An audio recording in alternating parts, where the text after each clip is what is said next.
Hare Krishna Guru Maharaj, please accept my humble ओबेइसेंसेस। सब लोग कृष्ण प्रभुपाद सभी भक्तों को मेरा सादर दंड प्रणाम है। तो आज काफी लंबे समय बाद, काफी दिनों बाद हमारे बीच पुनः श्रीमान सच्चिदानंद प्रभु आज का टॉक डिलीवर करने उपस्थित है। तो जी हमारे वरिष्ठ गुरु भाइयों में से एक है और गुरु महाराज जी के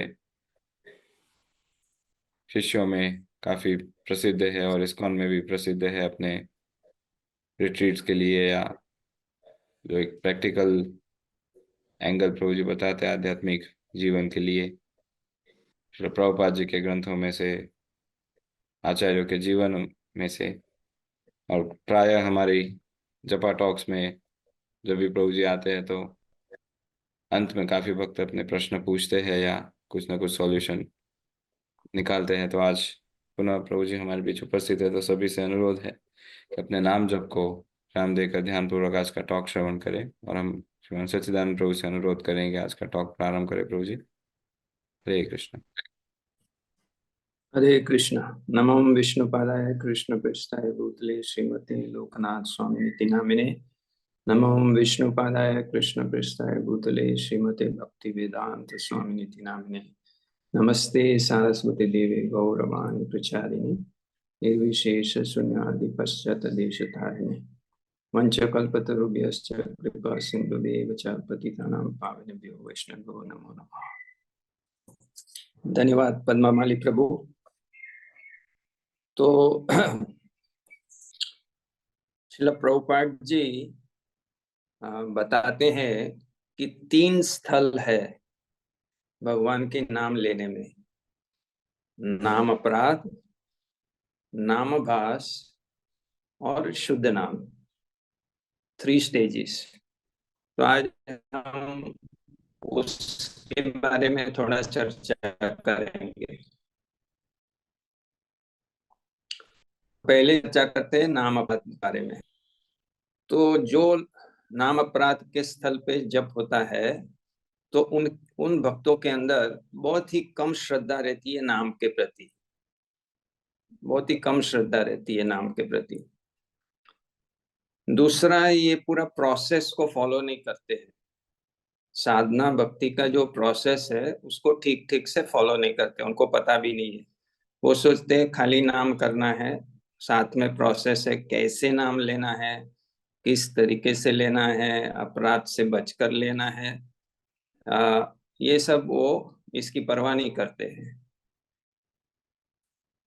तीसरा है कि इनका जो सही संग नहीं होता है, वो सही भक्तों का संग नहीं करते हैं, ऊपरी ऊपरी करते हैं। जब संग करते हैं तो भौतिक बातें करते हैं, आध्यात्मिक बातें नहीं करते। ऐसे भक्तों के जो नाम अपराध पे ही अटके हुए हैं तो उनका श्रवण भी अच्छा नहीं होता है, उनको श्रवण में इतनी रुचि नहीं होती है। वो प्रवचन में बैठते हैं तो ज्यादातर सो जाते हैं या इधर उधर उनका ध्यान भटकता है, एकाग्रता बिल्कुल नहीं रहती है। वैसे ही वो प्रभुपाद जी की बुक्स को ठीक से पढ़ते नहीं है, गंभीरता से पढ़ते नहीं है। तो ऐसे भक्त जो देखें उनको पूछेंगे कि आपने सारी प्रभुपाद जी की किताब पढ़ी है, तो बताएंगे नहीं हमने सब नहीं पढ़ी है। इन लोगों का कोई ऊंचा आध्यात्मिक लक्ष्य नहीं है।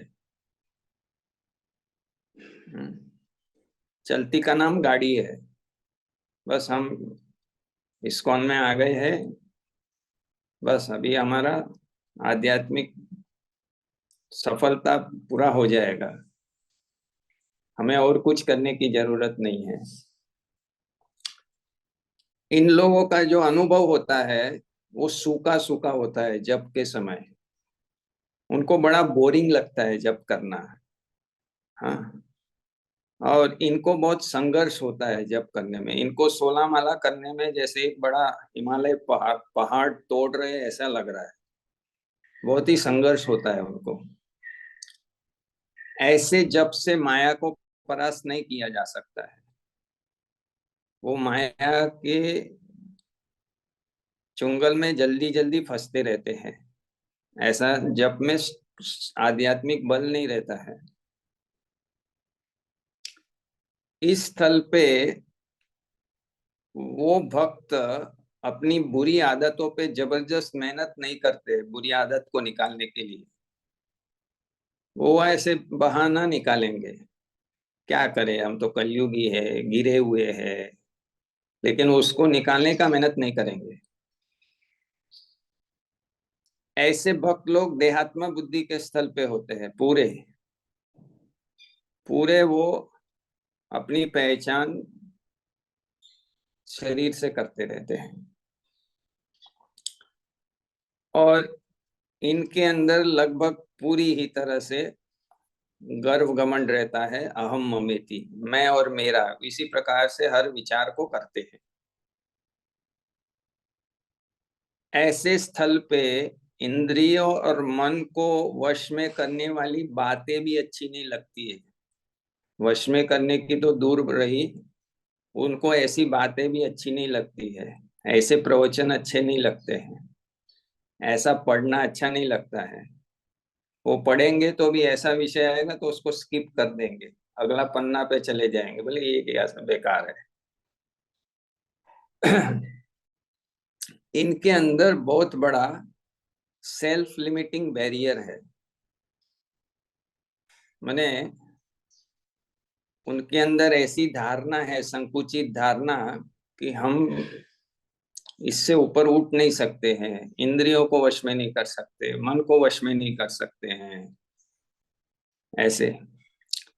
तो इसके लिए एक उदाहरण दिखाते हैं कि एक बार साइंटिस्ट ने क्या किया, एक एक्सपेरिमेंट किया।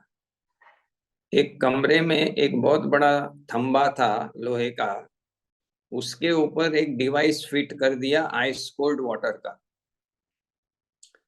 उसके ऊपर केले लटका दिए।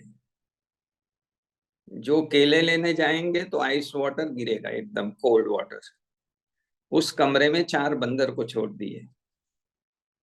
जब भी बंदर जाते थे ऊपर, ठंडा पानी गिरता था, वो नीचे आ जाते थे। बहुत बार ऐसा प्रयास करने के बाद बंदरों ने क्या बोला, ये केले हमारे काम के नहीं, जब ऊपर जाएगा ठंडा पानी गिरेगा। साइंटिस्ट ने क्या किया, ये कोल्ड वाटर डिवाइस बंद कर दिया। अभी अभी ठंडा पानी नहीं गिरेगा, बंदर ऊपर जाएगा तो केला ले पाएगा। और 2 बंदर को निकाल दिया 4 में से, और 2 नए बंदर डाल दिए अंदर कमरे में। अब जब 2 नए बंदर केले लेने जाते हैं तो जो पुराने 2 बंदर है वो उसके टांग पकड़ रहे, ये केले तुम्हारे काम के नहीं, ऊपर जाएगा ठंडा पानी गिरेगा। हम्म। उसके बाद में क्या हुआ, उन्होंने वो जो अनुभवी बंदर थे उसको भी निकाल दिए, दूसरे 2 बंदर नए डाल दिए। तो जो 2 बंदर ने खाली सुना था कि ये केले हमारे काम के नहीं, अनुभव नहीं किया था ठंडे का, वो दूसरे 2 बंदर को भी ऐसे सिखाए। तो कहते हैं ना, संग ऐसे रंग। तो अगर हम ऐसे भक्तों के साथ संग करेंगे जो खुद भी अपराध करते रहते हैं, तो वो हमें क्या बताएंगे, अरे ये सब चलते रहता है, बस अपना माला करो, ये करो, बस सब हो जाएगा, भगवान की कृपा से हो जाएगा, और कुछ करने की जरूरत नहीं है, ऐसे बोलेंगे। तो सावधान रहना पड़ेगा कि हमारी ऐसी संकुचित धारणा ना हो कि हम नाम अपराध से उठ सकते हैं। क्योंकि चैतन्य महाप्रभु क्या कहते हैं, नित्य सिद्ध कृष्ण प्रेम साध्य कबुनाय, श्रवण आदि शुद्ध चित्ते करे उदय। प्रत्येक जीव आत्मा जब उसको मानव देह मिलता है, मनुष्य का शरीर मिलता है, तो उसके अंदर सामर्थ्य है कि वो भक्ति करके अपना सामर्थ्य है कृष्ण प्रेम प्राप्त करने का। सबके अंदर सामर्थ्य है, एवरीवन हैज द पोटेंशियल, लेकिन मेहनत करना पड़ेगा। तो जो ऐसी धारणा लेके बैठेंगे मेरे से नहीं होगा, मैं हमेशा जप करता हूँ तो नींद आती है प्रभु, ये नींद जाएगी नहीं कभी, मेरी आदतें कभी छूटेगी नहीं, मैं कभी स्त्री पुरुष आकर्षण से मुक्त नहीं हो सकता हूँ, ये सब बड़ी बड़ी बातें मेरे लिए अप्लाई नहीं करती है, मैं कलयुगी जीव हूँ, है ना। ये सब क्या है? सेल्फ लिमिटिंग बैरियर, संकुचित धारणाएं, ये हमको रोकती है। तो हमें महाप्रभु का वाक्य है, नित्य सिद्ध कृष्ण प्रेम साध्य कबु नाय, श्रवण आदि शुद्ध चित्ते करे। अगर हम गंभीरता से, ईमानदारी से श्रवण कीर्तन करेंगे निश्चित रूप से हमारा चित्त मार्जन होगा, चेतो दर्पण मार्जनम। और फिर धीरे धीरे हम अगले स्थल पे जा सकते हैं, नामवास स्थल पे। हर व्यक्ति जैसे मृगारी जा सके, वाल्मीकि जा सके, जगाए मदाई जा सके, प्रभुपाद जी ने हिप्पियों को प्रचार करके ऊपर उठाए, तो आप क्यों नहीं जा सकते?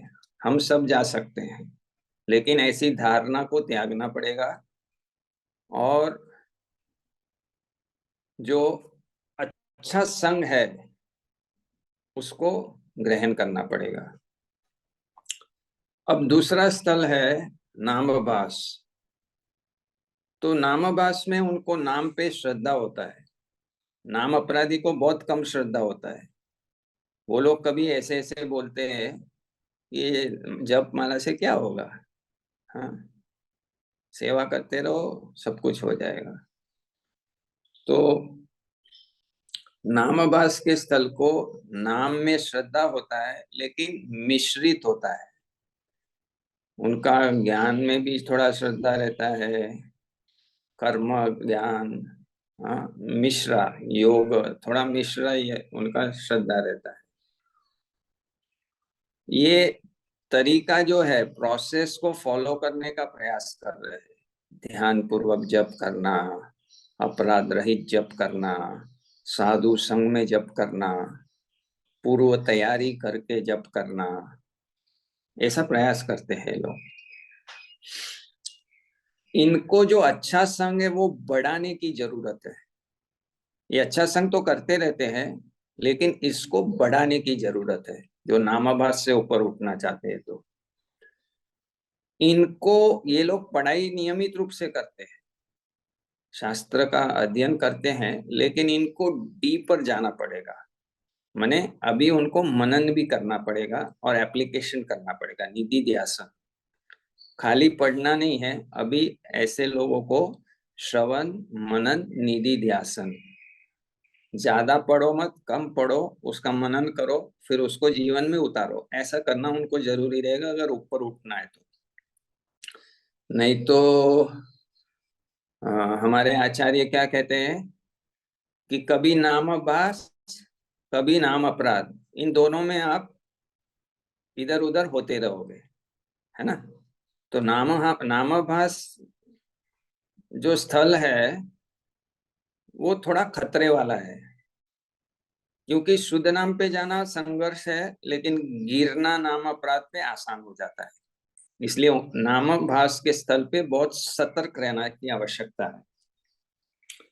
तो इनको दोनों, श्रवण हियरिंग लेक्चर्स करते हैं, उसका भी मनन करना चाहिए और उसको जीवन में उतारना चाहिए, और जो शास्त्र का अध्ययन करते हैं उसका भी मनन करना चाहिए और उनको जीवन में उतारना चाहिए, फिर इनकी प्रगति होगी।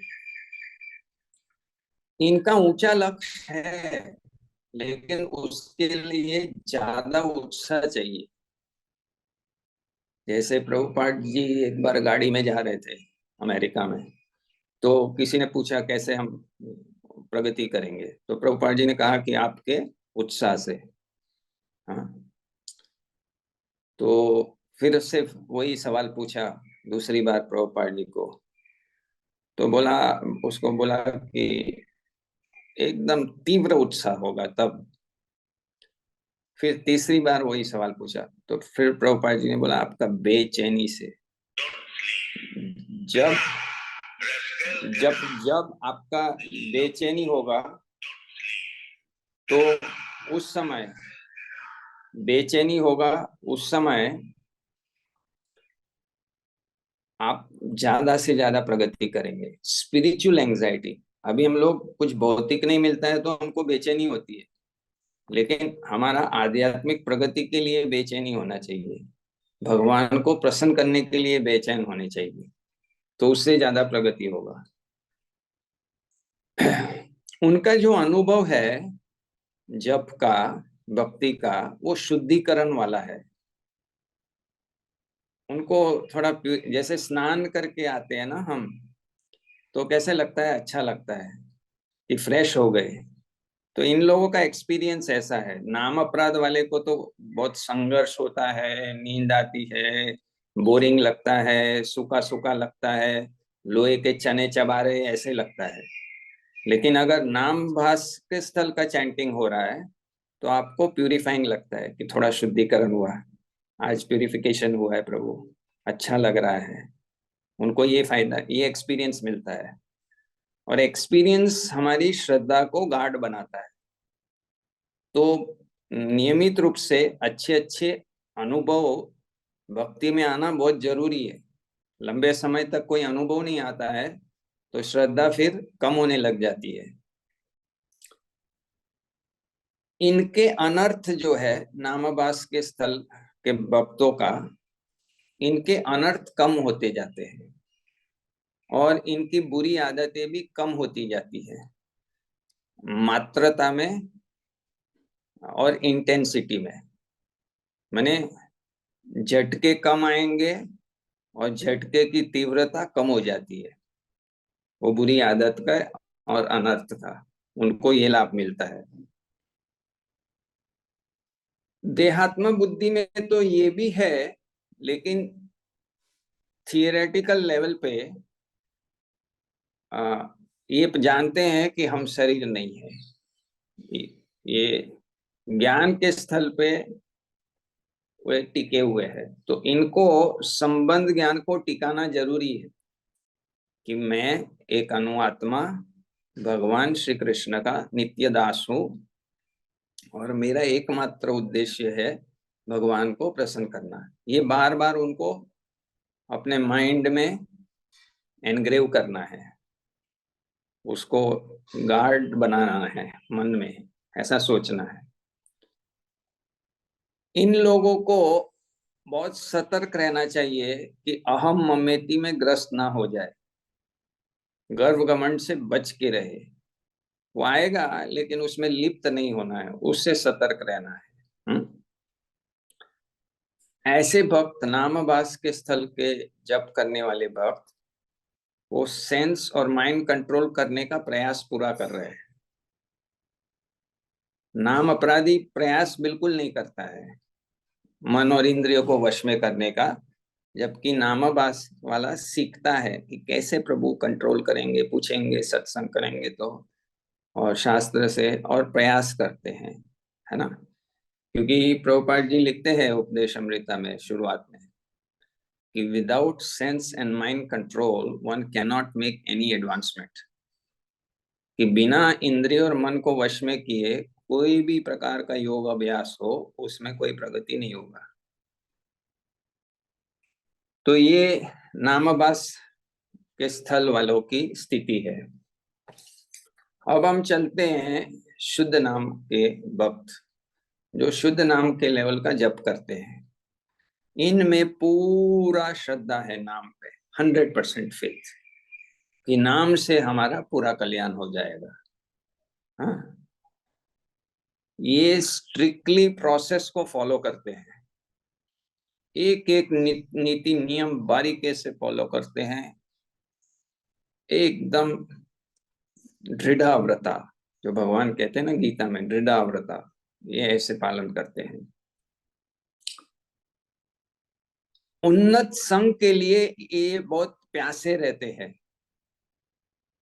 इनको अच्छा संघ का प्यास लगता है, हमको जैसे पानी का जूस का प्यास लगता है, उनको प्यास लगी है अच्छा संघ करने की।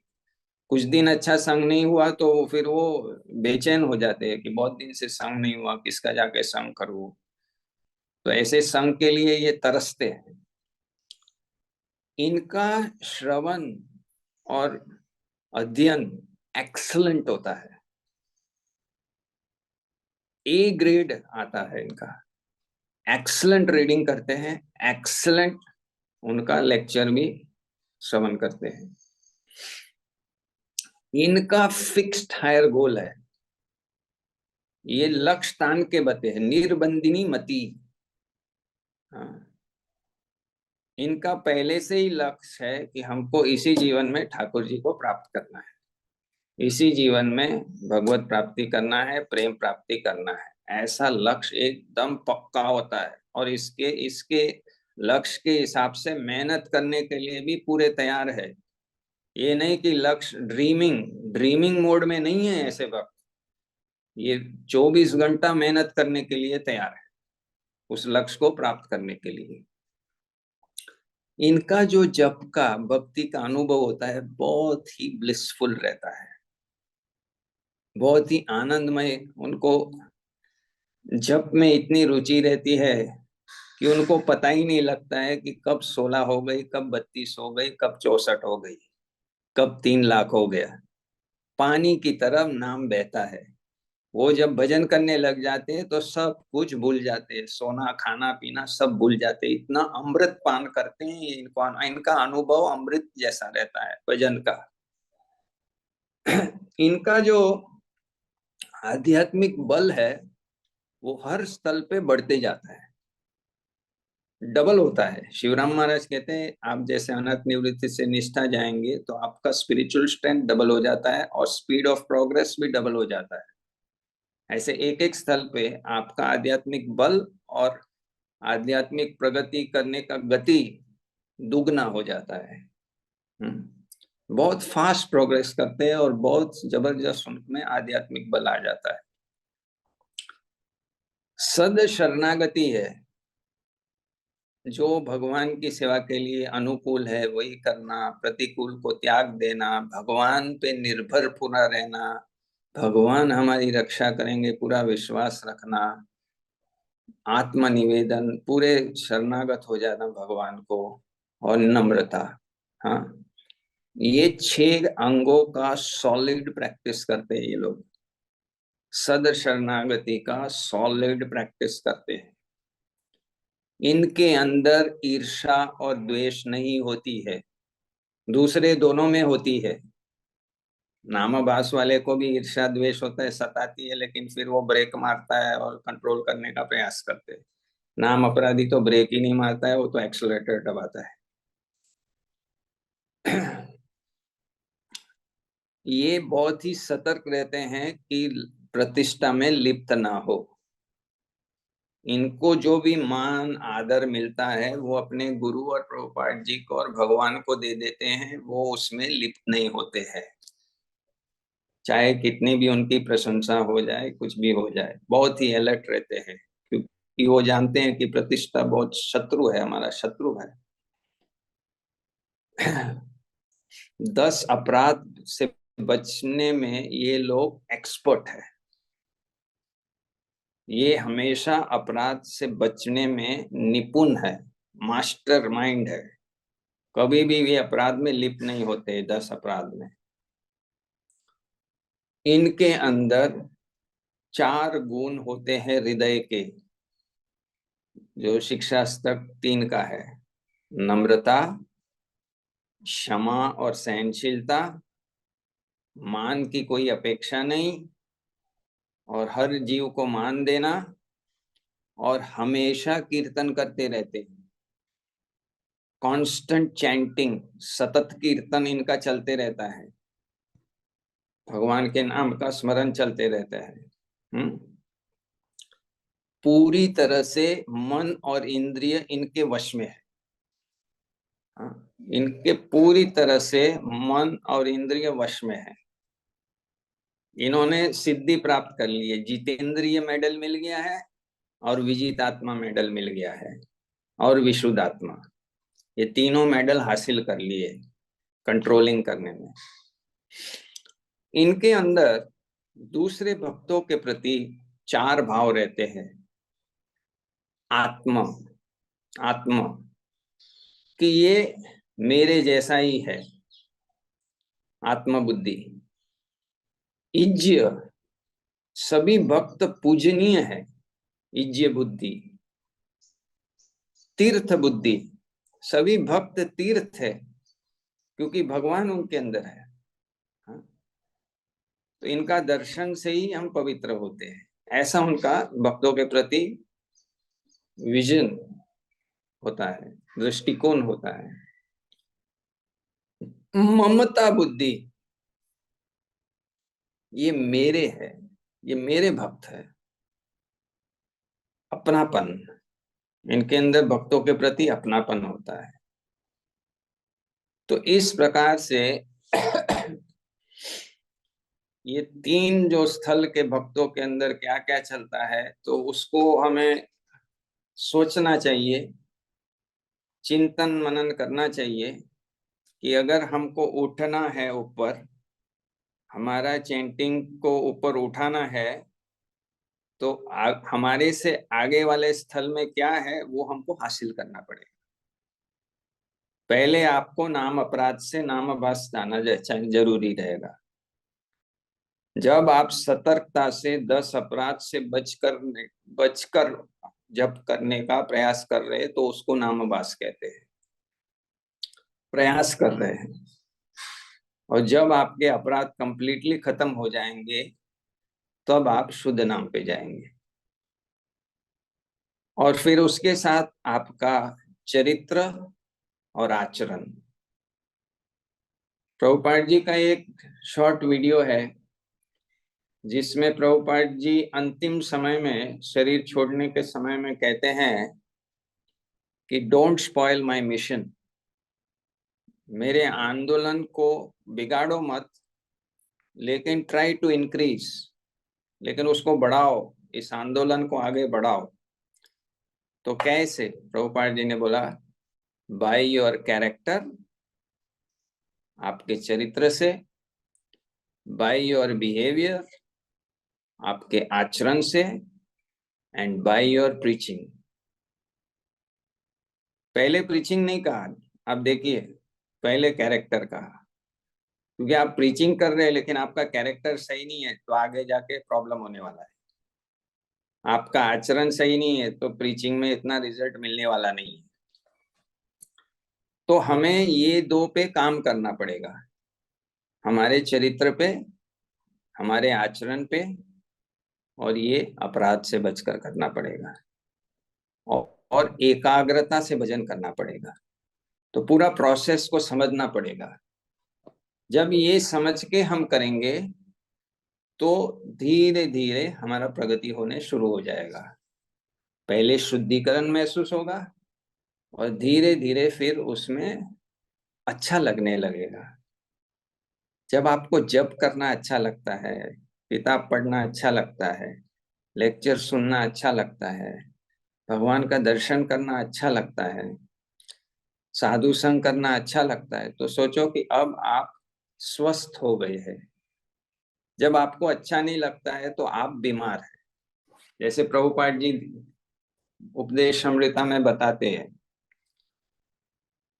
रूप गोस्वामी बताते हैं, उसको प्रभुपाद जी समझाते हैं कि पीलिया, जॉन्डिस अवस्था में तो हमारे लिए नाम कड़वा लगता है, लेकिन नाम ही दवा है। जॉन्डिस में गन्ना का जूस सही नहीं लगता है, लेकिन वो जूस पीते पीते लिवर ठीक हो जाता है और जॉन्डिस चला जाता है और मीठा लगता है। इसी प्रकार से नाम को अनुदीनम आदरात, नियमित रूप से आदर के साथ लेने से धीरे धीरे आपका जो बीमारी है वो खत्म हो जाएगा, है ना। तो इस प्रकार से हमें ये समझना बहुत जरूरी है, और मापने की भी आवश्यकता है कि हमारा कितना नाम अपराध हो रहा है, कितना नाम अभास हो रहा है, कितना शुद्ध नाम हो रहा है, उसका रिजल्ट, अनुभव क्या हो रहा है, और कहाँ पर हम अपने अंदर परिवर्तन ला सकते हैं, जिससे हम जो है वो धीरे धीरे प्रगति कर सके या फटाफट प्रगति कर सके, क्योंकि हमारे पास ज्यादा समय नहीं है कलयुग में, आयु बहुत कम है। तो इसलिए सतर्क रहना चाहिए। चाणक्य पंडित कहते हैं कि कैसे जीवन जीना चाहिए, मृत्यु को समक्ष रख के, कभी भी मृत्यु आ सकती है।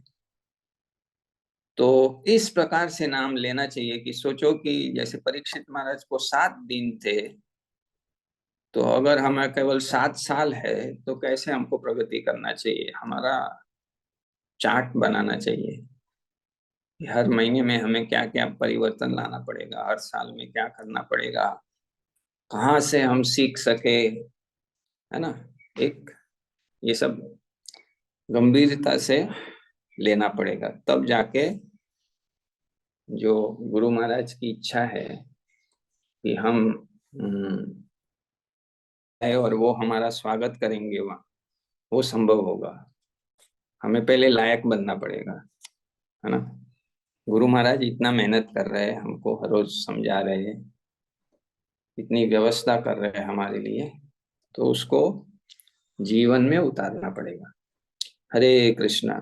श्रील प्रभुपाद की जय। गौर प्रेमानंदे।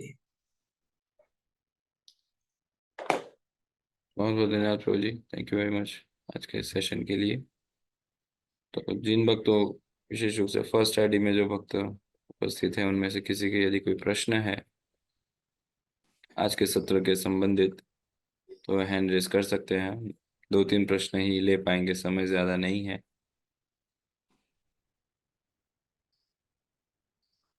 प्रहलाद महाराज प्रभु, म्यूट करके बोलिए।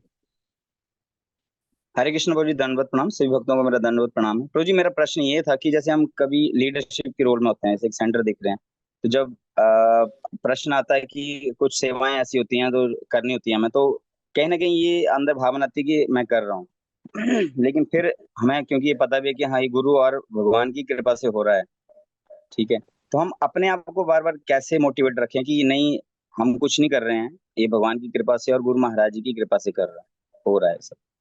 तो ये जो श्लोक भगवान ने बताया, निमित मात्रम भव्य, उसको बार जी बार दोहराना पड़ेगा, सोचना पड़ेगा और अपने आप को निमित ही समझना है। और जैसे भगवत गीता के 18 अध्याय में बताया कि 5 फैक्टर से कोई भी कार्य होता है, उसको भी समझना पड़ेगा बार बार। तो इसको एक संकल्प मंत्र बना के दोहराना पड़ेगा जब तक माइंड में एंग्रेव नहीं होता है। तो फिर और दूसरा एक अच्छा आइडिया श्रीमती माता जी बताते हैं कि कोई भी सेवा कर रहे हो उसके पहले प्रणाम करो भगवान को, गुरु को, और संकल्प लो कि मैं ये सेवा भगवान की प्रसन्नता के लिए करने जा रहा हूं और इसमें मैं केवल निमित्त हूं। तो फिर वो कॉन्शियसनेस बनी रहेगी धीरे धीरे।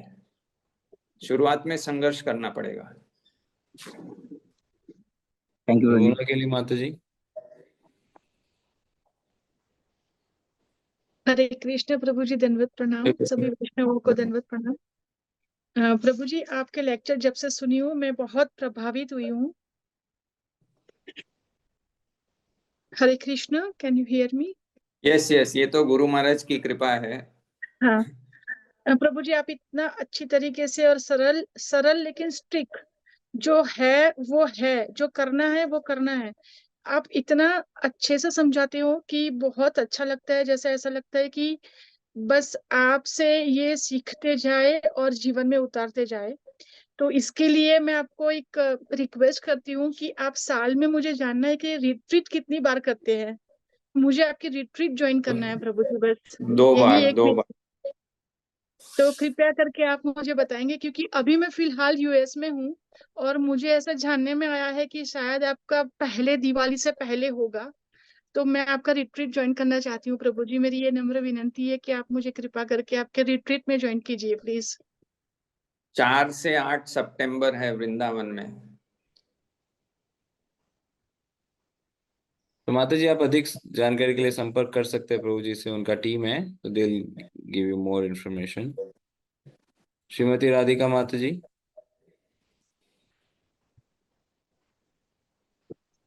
हरे कृष्णा प्रभु जी, दंडवत प्रणाम। धन्यवाद प्रभु जी इतनी सुंदर क्लास के लिए पहले तो। और प्रभु जी, जैसे आपने बताया, हमें सॉल्यूशन भी बताया इसमें कि अगर हम अपराध भी कर रहे हैं तो अपराध से कैसे हो सकते हैं, आपने बताया। अपने गाड़ी का और कितने सारे एग्जाम्पल भी आपने दिए प्रभु जी। जैसे लेकिन हम जब पढ़ते हैं, जो भी हम पढ़ रहे हैं या फिर महाराज जी हमें लेक्चर देते हैं, तो उसको आप कैसे हम प्रैक्टिकली उसको करें, और हम ये ही समझे कि आमी कृष्णदास यही विश्वास, मतलब ये जो चीज है सिर्फ कहने के लिए नहीं और करने के लिए, मतलब प्रैक्टिकली, कि जो जैसे आपका बहुत ज्यादा प्रेम है महाराज जी के साथ में, वो, और उसी तरीके से हम कर पाए प्रैक्टिकली। प्लीज प्रभु जी वो टिप्स हमें अगर बताएं तो थैंक यू। धन्यवाद, प्रणाम। तो उसके लिए जब भी आप कोई लेक्चर सुन रहे हैं या कुछ शास्त्र पढ़ रहे हैं, तो उसमें से डायमंड पॉइंट आप अपनी एक छोटी डायरी में लिखिए, और बाद में समय निकाल के उसके ऊपर मनन करना पड़ेगा कि इसका मतलब क्या है, कैसे अप्लाई होता है, इसको करेंगे तो क्या लाभ होगा, नहीं करेंगे तो क्या घाटा होगा। फिर उसमें से कुछ स्ट्रैटेजी बनाइए एक वो चीज को इम्प्लीमेंट करने का, उस हिसाब से प्रयास करना पड़ेगा, तब बनेगा। खाली सुनने से काम नहीं बनेगा, सुनने के बाद मनन करना पड़ेगा और उसके बाद इम्प्लीमेंटेशन करना पड़ेगा। तो आपको सीखना पड़ेगा प्रोसेस। आपके पास जो भी उन्नत भक्त है उनका संग कीजिए, कैसे वो इम्प्लीमेंट करते हैं उनसे पूछो और वो टेक्निक सीख के करो।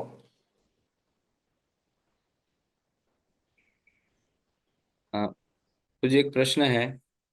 जैसे हम्म। Miss using my position, I am host, तो बिना हैंड रेस किए just putting forward a question, कि आपने आज जो कहा, तो कई बार ऐसा होता है कि जब ये बातें सुनते हैं तो मन में भाव आता है कि सेल्फ इम्पोज बैरियर तो एक है, लेकिन ये लगता है कि अरे हम कहीं के नहीं रहे, बहुत डिसअपॉइंटमेंट फील होता है कि कुछ भी नहीं किया, सब व्यर्थ हो गया।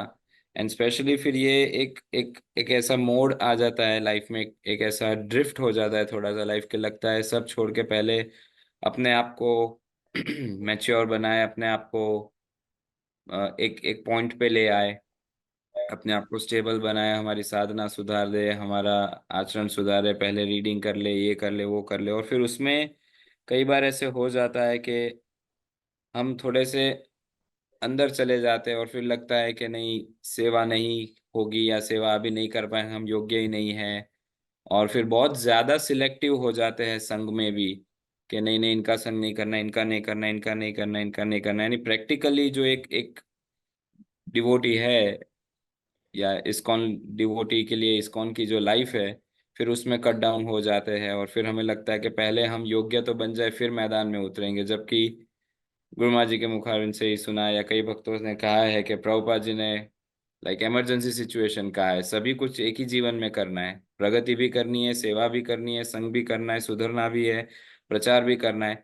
तो फिर ये केमिस्ट्री बैठता नहीं है, समझ नहीं आता, एटलीस्ट मेरे जैसे थोड़े इमेच्योर भक्तों को समझ नहीं आता है। फिर हमें लगता है नहीं, पहले जप में ही ध्यान कर ले, एब्जॉर्ब हो जाए, और सेवा छोड़ दे, संग छोड़ दे। फिर ये सब गड़बड़ हो जाती है लॉन्ग रन में। तो उसको कैसे समझ सकते हैं प्रभु जी? जैसे प्रभुपाद जी ने कहा हेल्थ साधना सेवा, तो वो क्रम से चलना चाहिए। पहले अपने स्वास्थ्य को सही रख के फिर साधना करके फिर सेवा करना चाहिए। तो तमाल कृष्ण महाराज को प्रभुपाद जी ने एक बार बोला कि श्लोका कोट करो, तो वो नहीं कर पाए। बोले मैं आपकी इतनी सेवा कर रहा हूँ, ये कर रहा हूँ, मेरे पास समय ही नहीं है।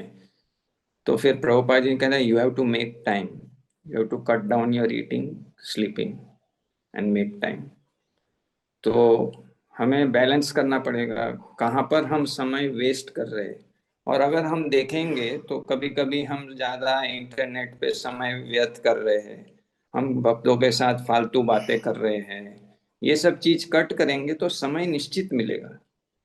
यहाँ पर एडजस्टमेंट लाएंगे तो फिर हम ये तीनों को बैलेंस कर पाएंगे, हेल्थ, साधना, सेवा। और जैसे सेवा में भी जो सेवा आप, जिससे आप 80% आउटपुट दे रहे, उस पे ज्यादा फोकस करो। जब भी आपको कभी कुर्बानी करना है, सभी सेवा को छोड़ नहीं सकते आप, क्योंकि यहाँ पर साधना है। गोलोक आध्यात्मिक जगत में साधना नहीं है, वहां तो केवल सेवा ही है। लेकिन उस समय स्पॉन्टेनियस स्मरण होता है, भगवान का नाम कीर्तन चलते ही रहता है, स्पॉन्टेनियस लेवल पे चले गए हैं, वहां केवल सेवा ही है 24 घंटा। तो लेकिन यहाँ पर तीनों का बैलेंस जरूरी, और ये बैलेंस होता है सत्व गुण में।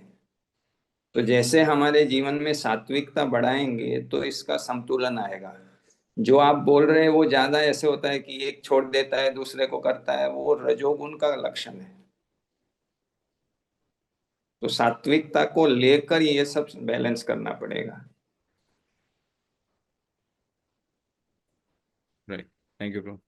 अनादि गोविंद प्रभु, आज का अंतिम प्रश्न, 7:30 लगभग हो चुके हैं। हरे कृष्णा प्रभु जी, दंडवत प्रणाम।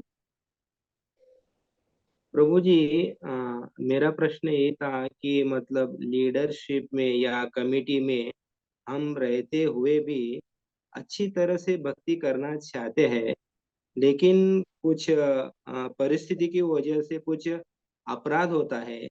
कुछ मतलब कुछ बोल देते हैं ऐसा, तो फिर हमें लीडर में रह के फिर कैसा परिणाम और भक्ति अच्छी ढंग से करना चाहते हैं, उसका कुछ पर्याय प्रभु जी। जैसे गीता में भगवान बताते हैं कि हर क्षेत्र में, कोई भी कार्य का क्षेत्र होता है उसमें कुछ ना कुछ दोष रहेंगे। तो उसमें अपने आप को, और प्रभुपाद जी भी बताते थे, गुरु महाराज बार बार बताते हैं, जो जीसस क्राइस्ट ने बताया है, hate the sin not the sinner. कि वो जो दोष है उसके उस वो गलत है, वो व्यक्ति तो भगवान का अंश है। तो कृपा दृष्टि भी होना चाहिए, साथ में आपका जो भी लीडरशिप में वो जो भगवान की सेवा के लिए सुधार लाना है वो भी करना है। तो किसी व्यक्ति पे द्वेष ना हो, इसका अभ्यास करना पड़ेगा, ये समझ के कि वो भी आखिर ये है, भगवान का अंश है, वो भी भक्त है। साथ में कभी दंड भी देना पड़े, लेकिन उसके ऊपर कृपा दृष्टि भी साथ में रहनी चाहिए मैनेजमेंट में। तो ये दक्षता जो है मैनेजमेंट का, वो धीरे धीरे सीखना पड़ेगा। और क्षमा मांग लेना, बाद में क्षमा मांग लो, है ना। अगर आपको लगता है कि किसी का अपराध हो गया तो उससे जाके क्षमा मांग लो, उसके साथ सही संबंध बनाओ, उसके ऊपर कृपा दृष्टि रखो, अन्य करो भी पालन। तो ये सब धीरे धीरे सीखना पड़ेगा। अगर हमें नम्रता, क्षमा और दया, ये भक्ति के 3 इनहेरेंट कंपोनेंट है, इसमें अगर हम अभ्यास नहीं करते हैं तो ज्यादा प्रगति नहीं होगा। तो नम्रता का अभ्यास करना पड़ेगा, क्षमा का अभ्यास करना पड़ेगा, और दया का अभ्यास, ये हमारे अंदर लाएंगे तो फिर हम अपना जो भी सेवा होते हुए उसके बावजूद भी सही रहेंगे, बच के रहेंगे। हरे कृष्णा। थैंक धन्यवाद यू पद्मा वेरी मच प्रभु। प्रभु जी। और सभी भक्तों का भी हम आभार व्यक्त करना चाहते हैं जिन्होंने अपने प्रश्न व्यक्त किए। पूर्वज प्राय कहते हैं कि शास्त्रों का सिद्धांत है, प्रश्न पूछने वाले का भी लाभ है, प्रश्नों का उत्तर देने वालों का भी लाभ है, और प्रश्न जिनके सामने पूछा गया है और वे सुनते हैं उनका भी लाभ है। तो जिन्होंने पूछा उनका भी आभार है, प्रभु जी का भी आभार व्यक्त करना चाहते हैं, और आप सभी का जिन्होंने सुना। तो हमारी परंपरागत पद्धति से महामंत्र का उच्चारण करके हम श्रीमान सच्चिदानंद प्रभु का आज के सत्र के लिए हृदयपूर्वक आभार व्यक्त करना चाहते हैं। हरे कृष्णा कृष्णा कृष्णा हरे हरे, हरे राम राम राम हरे हरे। श्री हरिनाम प्रभु की जय। हरे कृष्ण महामंत्र की जय। श्रील प्रभुपाद की जय। परम पूज्य श्री लोकनाथ स्वामी गुरु महाराज की जय। वांछाकल्पतरुभ्यश्च कृपा सिंधुभ्य एव च पतितानां पावनेभ्यो वैष्णवेभ्यो नमो नमः। अनंत कोटि वैष्णव की जय।